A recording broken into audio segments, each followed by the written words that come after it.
स्वागत है दोस्तों आपका अपने YouTube channel civil on spot में। तो आज हम लोग देखने वाले हैं जो हमारी सीरीज़ चल रही है कॉस्मोलॉजी की, जिसमें हम लोग डिस्कस कर रहे थे। इससे पहले जो मेरी वीडियो आई थी जिसमें मैंने गैलेक्सी को आपके साथ डिस्कस करा। आई होप उस टॉपिक में से सभी आपके जो हमने MCQ कवर करे थे वो क्लियर हो गए होंगे। तो आज हम लोग एक नई वीडियो लेके आए हैं आपके लिए, जिसमें हम डिस्कस करने वाले हैं सन और स्टार्स को लेके। तो काफ़ी इंटरेस्टिंग वीडियो रहने वाला है। इसमें जो भी MCQ आपके साथ डिस्कस किए जाएंगे काफ़ी ज़्यादा इंपॉर्टेंट MCQ आपके एग्जाम पॉइंट ऑफ व्यू से, तो आपको ये डायरेक्टली एग्जाम में देखने को मिलेंगे। तो करते हैं वीडियो को स्टार्ट। तो वीडियो स्टार्ट करने से पहले अगर आप हमारे चैनल पर नए हैं तो चैनल को सब्सक्राइब कर लीजिए और बेल आइकन को भी प्रेस कर दीजिए, ताकि जब भी हमारी न्यू वीडियो आए तो आपको नोटिफिकेशन मिलती रहे। तो आज के फर्स्ट क्वेश्चन से करते हैं स्टार्ट। तो आज की वीडियो का ये फर्स्ट क्वेश्चन रहेगा, और अगर हम ऐसे टोटल बात करें तो 16 नंबर का क्वेश्चन है, क्योंकि इससे एक वीडियो पहले ऑलरेडी आ चुकी है जैसे मैंने आपको बताया था गैलेक्सी को लेके, जिसमें हम लोगों ने गैलेक्सी के रिलेटेड बहुत सारे क्वेश्चंस डिस्कस करे थे। तो उस वीडियो में से अगर आपने वो वीडियो देखी नहीं है तो मेरे चैनल पे जाके देख सकते हो, वो वीडियो आपको वहीं पे मिल जाएगी, और उसका लिंक भी मैं डिस्क्रिप्शन में प्रोवाइड कर दूंगा, तो आप सिंपली उस लिंक पे क्लिक करके भी देख सकते हैं। तो आज का फर्स्ट क्वेश्चन लेते हैं। When star is read it has. तो आपको यहाँ पे फिलिंग द ब्लैंक्स पूछा गया है कि जब स्टार क्या होते हैं जिनका कलर जब रेड हो जाता है तो वो क्या इंडिकेट करता है। लो टेम्परेचर को इंडिकेट करता है, वेरी हाई टेम्परेचर को इंडिकेट करता है, या वेरी हाई टेम्परेचर को इंडिकेट करता है, या इनमें से किसी को भी इंडिकेट नहीं करता है। तो अगर मैं आपको बताऊं, जब स्टार क्या हो जाते हैं, रेड हो जाते हैं, लाल हो जाते हैं, तो उससे क्या होता है कि जो उसका टेम्परेचर होता है वो क्या हो जाता है, लो हो जाता है। तो इसके अकॉर्डिंग ऑप्शन फर्स्ट हमारा यहाँ पे करेक्ट हो जाएगा। इसके रिलेटेड मैं और चीज़ें आपको बताना चाहूँगा जो आपके एग्जाम में डायरेक्टली आपको देखने को मिल सकती हैं। आपको देखने को मिल सकता है कि जब स्टार का कलर येलो हो जाए तो वो क्या इंडिकेट करता है, तो वो इंडिकेट करता है हाई टेम्परेचर को, और जब ब्लू कलर हो जाता है तो वो वेरी हाई टेम्परेचर को इंडिकेट करता है। तो ये दोनों चीज़ें भी आपको ध्यान में रखनी है। एक सीक्वेंस में आप याद रख सकते हैं कि जब रेड कलर होगा तो क्यों टेम्परेचर क्या रहेगा, लो रहेगा। जब येलो कलर होगा तो टेम्परेचर हाई रहेगा, और जब ब्लू कलर रहेगा तो टेम्परेचर वेरी हाई रहेगा। इस तरीके से आप इसको याद कर सकते हैं। नेक्स्ट क्वेश्चन देखते हैं। नेक्स्ट क्वेश्चन आपके सामने है, विच of the following has their own light. ठीक है, इनमें से किसके पास अपनी लाइट होती है। प्लैनेट के पास अपनी लाइट होती है, स्टार के पास अपनी लाइट होती है, या दोनों के पास अपनी ओन लाइट होती है, या इन दोनों में से किसी के पास भी अपनी लाइट नहीं होती। तो अगर अपनी लाइट की बात करें, जिनके पास अपनी खुद की लाइट होती है, तो वो क्या होते हैं, स्टार होते हैं। स्टार की अपनी ओन लाइट होती है।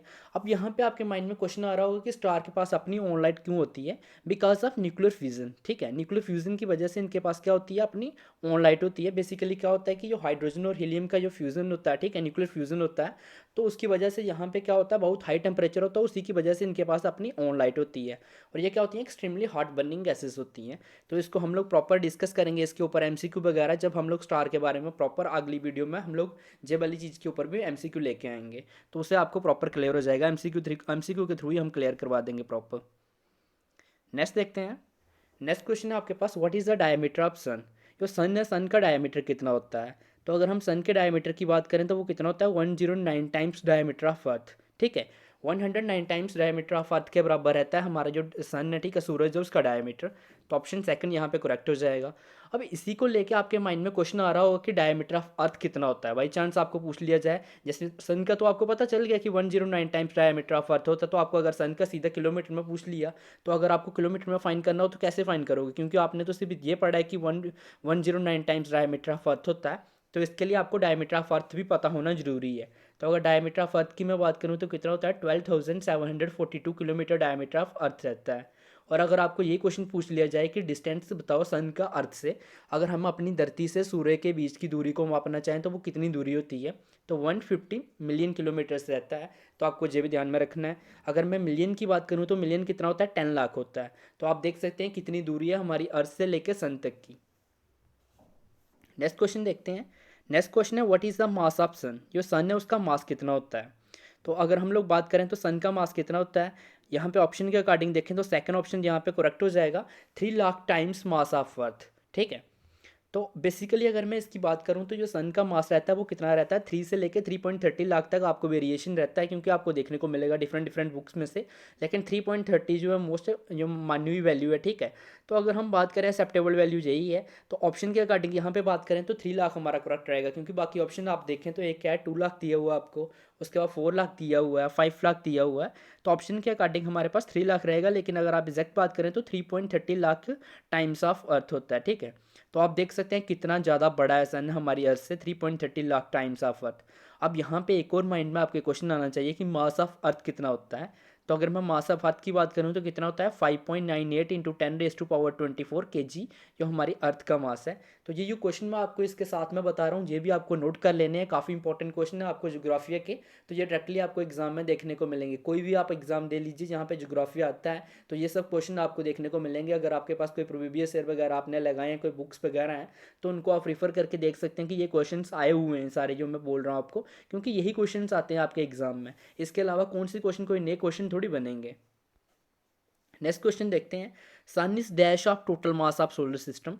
जो हमारा सन है वो मतलब कितने परसेंट है, ठीक है, total mass of solar system के, 40%, 60%, 97% या 99.9%। तो जो हमारा सन है वो total mass of solar system के कितना है, 99.86% है, ठीक है। जो पूरा सोलर सिस्टम है अगर उसके वेट की बात करें तो उनमें से सिर्फ जो सन है, सन का वेट कितना है 99.86%। मतलब आप देख रहे हो बाकी की जो है 1% भी नहीं है, टोटल 0.14% बाकी के सारे आगे, ठीक है। तो इस ऑप्शन के अकॉर्डिंग देखें तो 99.9% यहाँ पे आपको टिक करना पड़ेगा, क्योंकि 99.86% यहाँ पे आपको गिवन नहीं है। तो ऑप्शन 4 यहाँ पे करेक्ट रहेगा। नेक्स्ट क्वेश्चन देखते हैं।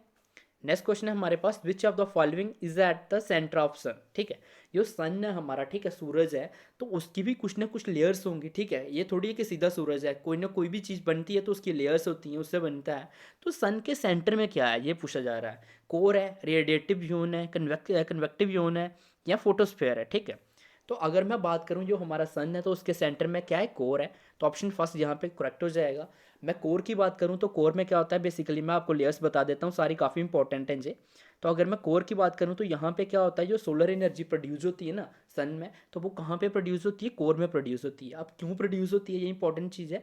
तो न्यूक्लियर फ्यूजन की वजह से प्रोड्यूस होती है, ठीक है। हाइड्रोजन और हीलियम होता है इसमें, ठीक है। माइनली अगर मैं बात करूँ जो सन है हमारा तो किससे बना हुआ है, हाइड्रोजन और हीलियम से बना हुआ है, ठीक है। तो इनका क्या होता है, न्यूक्लियर फ्यूजन होता है कहाँ पे, सेंटर में, कोर में। तो उसकी वजह से क्या होता है, सन में एनर्जी प्रोड्यूस होती है, ठीक है। कोर के बाद कौन सी जोन होती है, रेडिएटिव जोन होती है। उसके बाद में मैं बात करूँ तो कन्वेक्शन जोन होती है। उसके बाद फोटोस्फेयर होता है। अब फोटोस्फेयर कौन सा पार्ट है, जो आपको ध्यान रखना है, ये वो पार्ट है जिससे हमें क्या मिलती है, लाइट मिलती है। अब यहाँ पे एक इंपॉर्टेंट क्वेश्चन आ सकता है आपको कि जो सूरज से लाइट ये धरती पे आने में कितना टाइम लेती है, ठीक है। तो ये क्वेश्चन आपको एग्जाम में देखने को मिल सकता है। तो आपको ध्यान रखना है कि 8 मिनट्स और 16.6 सेकंड लेती है जो सूरज से हम धरती पे लाइट आने में, ठीक है। तो लाइट की स्पीड कितनी होती है ये आप मुझे कमेंट्स में बताइए। ऑलरेडी पिछली वीडियो में मैंने आपको बताया था कि स्पीड ऑफ लाइट कितनी होती है। तो ये क्वेश्चन अभी आपको ध्यान में रखना है कि मतलब कि वो अर्थ से, मतलब सूरज से धरती पे आने का स्पीड कितना, मतलब कितना टाइम लगती है उसको यहाँ पे ट्रेवल करने के लिए। तो याद रखिएगा 8 मिनट और 16.6 सेकंड लेती है। ये हो गया फोटोस्फीयर। फोटोस्फीयर के बाहर क्या होती हैं, गैसेस की लेयर होती हैं, ठीक है, क्रोमोस्फीयर और कोरोना, ठीक है। क्रोमोस्फीयर होता है, उसके बाद होता है कोरोना, ठीक है। अगर मैं बात करूं तो ये क्रोमोस्फीयर है, ये क्या है कि थिन लेयर है ऑफ गैस है। और ये कोरोना होता है, ये कौन सी है, थिक लेयर ऑफ गैस है, ठीक है। तो बेसिकली अगर मैं बात करूं तो कितनी चीज़ों से मिलकर बना हुआ है, कोर, रेडिएटिव जोन, उसके बाद कन्वेक्शन जोन, उसके बाद फोटोस्फीयर, क्रोमोस्फीयर और कोरोना, ठीक है। तो 6 चीज़ों से मिलकर हमारा क्या है, सन की लेयर्स बनी हुई है। तो ये आपको ध्यान में रखनी है। नेक्स्ट बात करें, सन इज माइनली मेड अप ऑफ, ठीक है। आपको क्वेश्चन पूछा जा रहा है कि किससे बना है। ये क्वेश्चन का ऑलरेडी मैंने आपको आंसर दे चुका हूँ। हाइड्रोजन से बना है, हीलियम से बना है, या हाइड्रोजन एंड हीलियम से बना है, या अदर से मिला है। तो किससे बना हुआ है, माइनली अगर बात करूँ तो हाइड्रोजन और हीलियम से बना हुआ है। अब अगर आपको ये पूछ दिया जाए कंपोजिशन ऑफ सन के बारे में पूछ, अगर बात हो ही रही है तो हम इसका प्रॉपर देख लेते हैं इसके बारे में भी। तो अगर इसकी बात करें तो ये दोनों हाइड्रोजन और हीलियम दोनों को मिला के ना 98% सन बन जाता है, ठीक है। जो इसमें गैसेस है तो 98% इसमें हाइड्रोजन और हीलियम ही है। अब बात कर लेते हैं हाइड्रोजन कितनी है और हीलियम कितनी है। अगर मैं हाइड्रोजन की बात करूँ तो कितनी है, 70.6% इसमें क्या है, हाइड्रोजन है। उसके बाद अगर मैं हीलियम की बात करता हूँ तो 27.4% इसमें हीलियम है। और अगर अदर गैसेस की मैं बात करता हूँ तो इसमें 2% अदर गैसेस आपको देखने को मिलेंगी। तो इसका आंसर जो है थर्ड हो जाएगा यहाँ पे। नेक्स्ट क्वेश्चन की बात करते हैं, which of the following is the visible surface of sun, ठीक है। सन का कौन सा विजिबल सर्फेस होता है, ठीक है। अगर मैं बात करूं तो विजिबल सर्फेस कौन सा होता है, फोटोस्फीयर जो होता है वो क्या होता है, सन का एक विजिबल सर्फेस है। तो ये आपको ध्यान में रखना है। अभी अगर मैं बात करूं जैसे कोरोना और क्रोमोस्फीयर होता है, ठीक है। तो ये दोनों सरफेस भी विजिबल होते हैं, लेकिन एक कंडीशन है कब होती है, जब क्या होता है, सूरज ग्रहण लगा होता है, सोलर इक्लिप्स होता है। उसके दौरान क्या होता है, जो कोरोना और क्रोमोस्फीयर है ना, जो गैसेस लेयर है, ये भी विजिबल होती हैं। तो ये भी आपको ध्यान में रखना है। नेक्स्ट क्वेश्चन देखते हैं, which of the following makes atmosphere of sun. Sun का एटमॉस्फेयर कौन बनाता है मिलके, ठीक है। अगर मैं बात करूँ, क्रोमोस्फेयर बनाता है, कारोना बनाता है, या कोर बनाता है, या बोथ फर्स्ट एंड सेकंड बनाता है, ठीक है। तो अगर मैं बात करूँ इसमें, तो ऑप्शन 4 यहाँ पे करेक्ट हो जाएगा। जो सन का एटमॉस्फेयर है तो वो किसकी वजह से बनता है, क्रोमोस्फेयर और कोरोना की वजह से बनता है।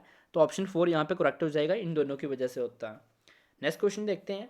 नेक्स्ट क्वेश्चन है हमारे पास, what is the temperature of photosphere in sun. जो सन है हमारा, उसमें जो फोटोस्फेयर है, अभी मैंने बताया आपको, ये क्या है, मतलब बेसिकली सन में लेयर है, ठीक है। तो उसका टेम्परेचर कितना रहता है। तो अगर मैं इसके टेम्परेचर की बात करूँ तो कितना रहता है, ऑप्शन के अकॉर्डिंग अगर मैं बात करूँ तो फर्स्ट ऑप्शन यहाँ पे करेक्ट हो जाएगा। यहाँ पे डिग्री सेल्सियस मिस हो गया तो आप डिग्री सेल्सियस साथ में यूज़ कर लीजिएगा, 6000 डिग्री सेल्सियस रहेगा। तो ऑप्शन फर्स्ट यहाँ पे करेक्ट हो जाएगा। बेसिकली अगर मैं बात करूँ तो जो हमारा फोटोस्फेयर होता है, इसमें जो टेम्परेचर रहता है, तो आपको डिफरेंट डिफरेंट बुक्स में अलग अलग वैल्यू देखने को मिलेगी। तो आप एक रेंज याद कर सकते हैं कि 55 मतलब 5500 डिग्री सेल्सियस से लेकर 6000 रहता है। मतलब 5500 से लेकर 6000 डिग्री सेल्सियस जो है टेम्परेचर रहता है किसका, फोटोस्फेयर का। तो ये रेंज आप याद कर लीजिए। इसके बीच में कोई भी अप्रोप्रिएट ऑप्शन आपको देखने को मिलता है तो उस पर क्लिक आप टिक करेंगे, ठीक है। नेक्स्ट अगर मैं बात करूं तो इसके बाद द क्रोमोस्फेयर जो होता है, ठीक है, जो मैंने अभी आपको बताया था इससे पहले कि क्रोमोस्फेयर क्या है, कि थिन लेयर ऑफ गैस है, ठीक है। अगर इसकी बात करूं मैं तो इसका टेम्परेचर कितना रहता है, तो 4320 डिग्री सेल्सियस रहता है। ये बात भी आपको ध्यान में रखनी है। उसके बाद अगर मैं कोरोना की बात करूँ तो इसका कितना रहता है, जो कोरोना होता है तो इसमें टेम्परेचर कितना रहता है हमारा, तो ये रहता है हमारा 20 लाख डिग्री सेल्सियस रहता है, ठीक है। तो ये बात भी आप ध्यान में रखेंगे। और इसकी अगर मैं बात करूं तो जो कोरोना होता है ये क्या होता है कि आउटर पार्ट ऑफ द सन होता है, ठीक है। सन का जो ऊपर पार्ट, अपर आउटर पार्ट होता है ना, बाहर का जो सबसे बाहर की लेयर है, तो वो कोरोना ही होती है। ये ऑलरेडी मैंने आपको पहले बता दिया था जब हम डिस्कस कर रहे थे। तो इस तरीके से आपको ये ध्यान में रखना है। और कोरोना के बारे में अगर मैं और चीज़ें आपको बताऊं तो ये क्या है, हॉटेस्ट भी होता है, ठीक है। अगर आपको पूछा जाता है कि सबसे ज़्यादा गर्म कौन सा है, ठीक है, कौन सी हॉटेस्ट लेयर है, ठीक है। तो अगर मैं बात करूं तो कोरोना क्या होता है, सबसे हॉटेस्ट होता है। तो ये बात भी आपको ध्यान में रखनी है। तो ये थे आज के हमारे जो क्वेश्चंस जो हमने डिस्कस करे। तो आई होप आपको ये वीडियो पसंद आई होगी। तो नेक्स्ट वीडियो अभी इसी के ऊपर कंटिन्यू रहने वाली है, सन और स्टार के ऊपर भी कंटिन्यूस रहने वाली है, क्योंकि अभी इसके बहुत सारे क्वेश्चंस हैं जो आपके साथ डिस्कस करने हैं। तो नेक्स्ट वीडियो में आप फिर से आपके साथ मुलाकात होगी। तब तक अगर आपको कोई भी डाउट्स वगैरह है कि कोई चीज़ को लेकर अगर कोई चीज़ समझ नहीं आ रही है तो आप हमें कमेंट्स करके पूछ सकते हैं। तो हम डेफिनेटली आपके कमेंट्स वगैरह का आंसर करेंगे। तो इस वीडियो को ज़्यादा से ज़्यादा अपने फ्रेंड्स वगैरह के साथ भी शेयर कीजिएगा ताकि वो भी इस चीज़ का फ़ायदा उठा सके। तो मेरी आज की वीडियो देखने के लिए धन्यवाद गाइस।